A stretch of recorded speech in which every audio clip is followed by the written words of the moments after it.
Here at South Building, we're delighted that our long roof project is finally complete and the scaffolding is down in plenty of time for graduation and graduation photos.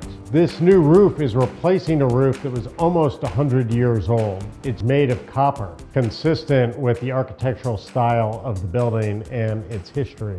And because the copper is uncoated, it's going to start to oxidize. Over time, it's going to look just like the green that you see at the old well. This work also included a significant overhaul of the cupola on top of this building.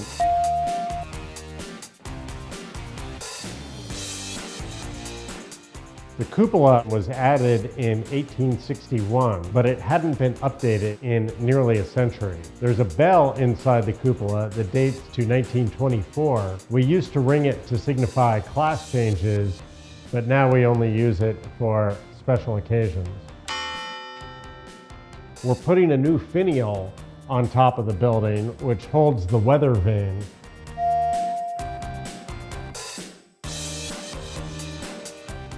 The original finial was a little bit the worse for wear. South Building is one of the oldest public university buildings in the United States. The cornerstone was laid in 1798, although construction wasn't completed until 1814, given some interruptions in funding. Some things don't change.